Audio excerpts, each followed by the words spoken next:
Napakaganda talaga ng Maynila, masayang sambit ni Perlita, habang hindi maitago ang kislap sa kanyang mga mata. Sino ang mag-aakala na makarating tayo rito? Parang kahapon lang, isa lang itong pangarap, sagot ni Sofia na puno ng paghanga habang iniikot ang tingin sa paligid. Kitang-kita sa kanyang mukha ang pagkabighani sa nagtataasang mga gusali at naglalakihang billboard.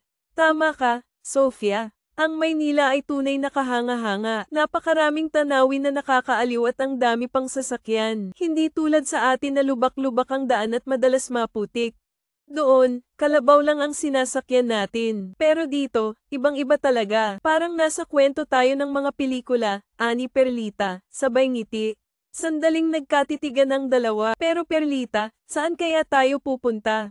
Kaunti na lang ang pera ko. Paano kaya tayo makakahanap ng trabaho? Tanong ni Sofia, bakas sa boses ang pag-aalala. Napailing si Perlita at bahagyang tumawa. Nako, Sofia, bakit ako ang tinatanong mo?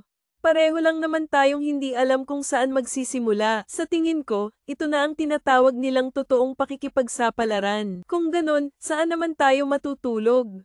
Sa gilid ng kalsada. Pero bago ang lahat, pwede bang maglibot muna tayo? Gusto kong makita ang malaking pamilihan. Ano nga ba yon? Mall ba ang tawag doon? Tanong ni Sofia, na may halong kasabikan sa boses. Mall. Oo nga. Tara na, mabilis na sagot ni Perlita. Agad silang kumilos, maingat sa bawat hakbang. Sa kanilang paglalakbay, nagtatanong-tanong sila hanggang sa makarating sa harap ng isang napakalaking gusali. Sa pintuan nito, sinalubong sila ng isang gwardiya. Ma'am, bawal po ang nagtitinda ng gulay dito, paalala ng gwardiya nang makita ang dala nilang basket na puno ng gulay. Hindi po ito paninda. Papasok lang po kami, paliwanag ni Perlita, ngunit biglang hinayla siya ni Sofia. Perlita, mukhang bawal talaga yan dito. Paano na tayo makakapasok? Ikaw kasi, bakit ka pa nagdala ng maraming talbos ng kamote? Ayan tuloy, hindi tayo makakasakay sa, ano nga ba yon? Yung hagdan na gumagalaw, tanong ni Sofia, na tila inosente. Kuya, ano po ba ang tawag doon sa hagdan na gumagalaw? Calculator ba? Tanong ni Sofia na ikinatawa ng ilan sa paligid. Hindi calculator yun. Escalator ang tawag doon, sagot ni Perlita, sabay tawa. Napansin ng gwardiya ang kanilang kaalaman at naisip na tila bago lang sila sa lungsod. Baguhan kayo rito, hindi ba? Galing ba kayo sa probinsya? Magalang na tanong ng gwardiya habang pinagmamasdan ang kanilang dala. Opo, galing po kami sa probinsya, masayang sagot ni Perlita na may ngiti sa labi. Walang kuryente sa amin, pero napaka-presko ng hangin at tahimik ang lugar. Narinig nila ang ilang bulungan mula sa likuran, kaya pala mukhang hindi sanay. Bagamat nakaramdam ng hiya, binaliwala na lamang nila ito. Hindi na bale, pabulong na sabi ni Perlita sa sarili. Masasanay rin tayo rito. Pwede na kayong pumasok, paliwanag ng gwardiya. Iwan nyo lang ang mga gamit nyo sa lagayan doon at kumuha kayo ng numero. Siguraduhin yung hindi mawawala ang numero dahil kakailanganin nyo ito mamaya para mabawi ang mga gamit ninyo. Wow, sosyal naman pala dito, sabi ni Sofia na may halong paghanga. Agad nilang sinunod ang utos ng gwardiya. Pagpasok nila sa mall, hindi nila maitago ang pagkamangha. Napakaraming ilaw, mag-agarang damit, at mga pagkain na hindi pa nila nakikita noon. Bagamat gutom na sila, pinili nilang maglibot muna. Sofia, tingnan mo. Parang hagdan na gumagalaw. Tara, subukan natin, masayang sigaw ni Perlita. Hinubad nila ang kanilang tsinelas bago sumakay sa escalator. Napansin sila ng ilang tao sa paligid, ngunit hindi nila ito alintana. Para silang mga batang tuwang-tuwa sa bagong karanasan. Ang ganda naman dito, bulong ni Sofia habang nagmamasid sa paligid. Habang naglalakad, napansin nila ang isang ginang na mukhang disente at may awtoridad. Tingnan mo, Perlita, bulong ni Sofia. Parang guro siya, hindi ba? Huwag kang magulo, Sofia, sagot ni Perlita habang sinisiko ang kaibigan. Maghunos dili ka, ngunit mapilit si Sofia. Sige na, Perlita, wala na tayong mapupuntahan. Baka siya na ang makatulong sa atin. Sa huli, napapayag si Perlita. Paimpal nilang sinundan ng ginang at naghahanap ng tamang tiyempo. Nang makakita ng pagkakataon, kunwari aksidenteng binangga nila ang ginang. Pasensya na po, madam. Hindi po namin sinasadya, ani Sofia na may bahagyang kaba sa boses habang ang ginang ay tinitigan silang dalawa ng may halong pagtataka. Nagbubuntong hininga ito, tila may sasabihin pa, ngunit agad siyang pinutol ni Sofia. Madam, parang pamilyar po kayo sa amin. Hala, kayo nga po, pero nalimutan ko na po ang pangalan ninyo. Ano nga po ulit? Valentina po ba? Tanong ni Sofia na may halong pagkukunwari. Excuse me? Kilala ko ba kayo? Tanong ng ginang, halatang naguguluhan. Tama, kayo nga po, Ma'am Valentina. Ako po si Sofia, at siya naman po si Perlita. Hindi niyo po ba kami natatandaan? Mga estudyante niyo po kami noon. Naalala niyo po ba? Pero naiintindihan po namin kung hindi niyo na kami maalala. Matagal na rin po iyon at malaki na rin ang pinagbago ng itsura namin, ani Sofia na may pilit ng ngiti, na para bang umaasa sa simpatsya ng ginang. Ngunit ang ngiti ng ginang ay malamig at peke. Ladies, mukhang nagkakamali kayo. Hindi ako guro dahil hindi naman ako teacher, sagot nito ng may diin. Biglang naglaho ang ngiti sa mukha ng dalawa. Ano ba ito? Isa na namang pagpapangga? Isa ba itong budol para makuha ang tiwala ng iba? Mga manloloko ba kayo? Sayang, magaganda pa naman sana kayo. Alam niyo bang mali ang ginagawa niyo?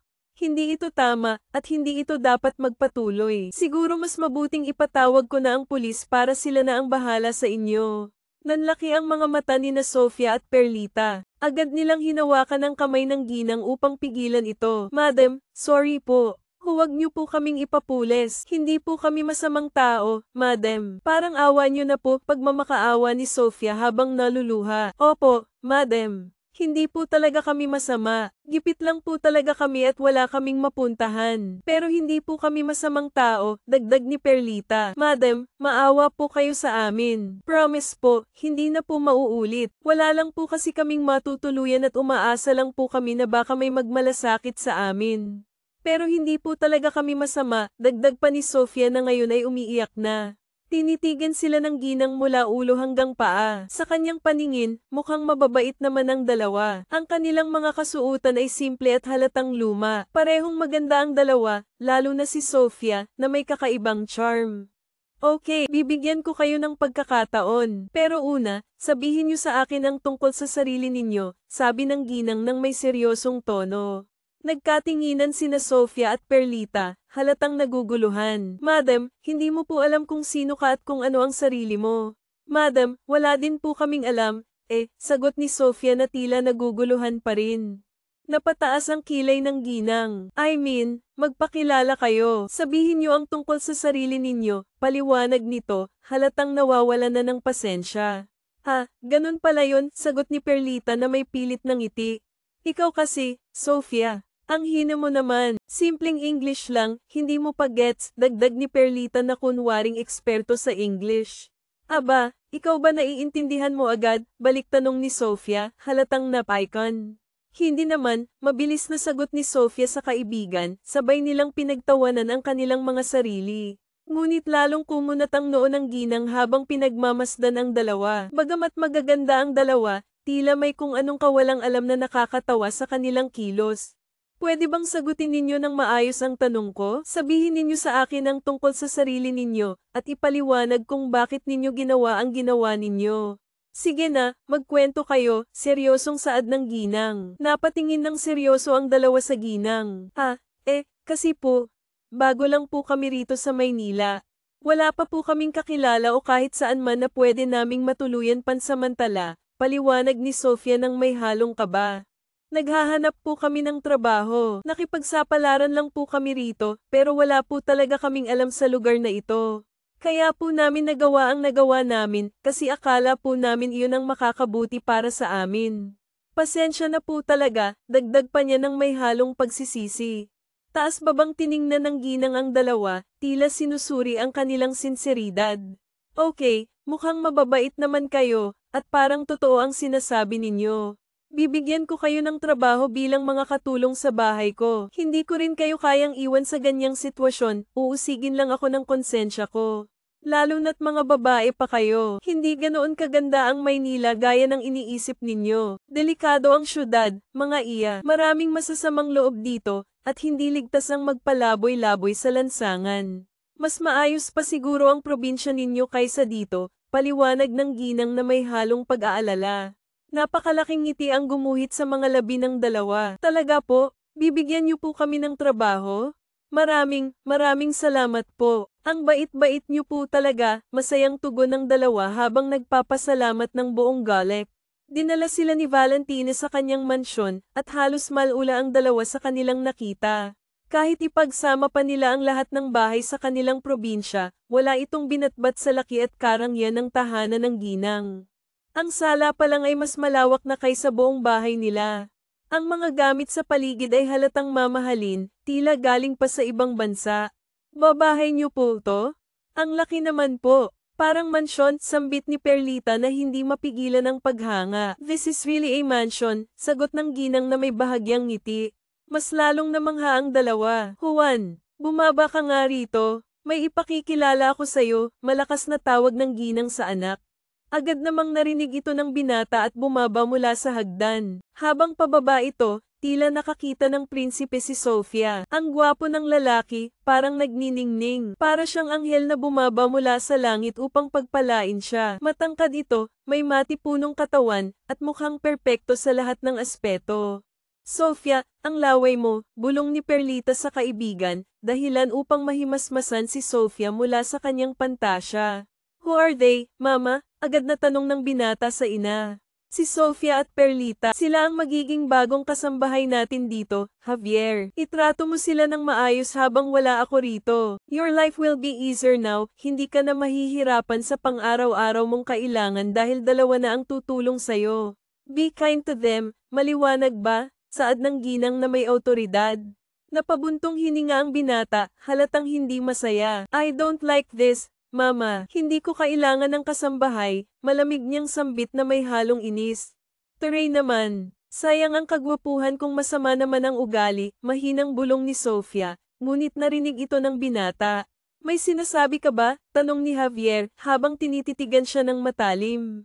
Ngunit imbes na sagutin, umiwas ng tingin si Sofia. Javier, ngayon pa lang, magaspang na ang ugali mo. Tandaan mo, ako ang amo nila, hindi ikaw, madiing sabi ng ginang habang nakatingin ng seryoso sa anak. Kaya ko sila kinuha bilang kasambahay ay para matigil na ang pagdadala mo ng kung sino-sinong babae dito sa bahay ko. Baka sakaling matuto kang mahiya. Anak, ginagawa ko ito dahil gusto kong tulungan ka. Naiintindihan ko na iniwan ka ng long-time girlfriend mo, pero hindi tama na ganito ang ginagawa mo sa buhay mo. Mag-focus ka sa kumpanya at mag-move on. Hindi lang si Isabela ang mundo mo, Javier, but she's my world. Maria, kahit ano pa ang sabihin mo, siya ang mundo ko, sagot niya na may lungkot sa mga mata, bago tumalikod at nag-walk out.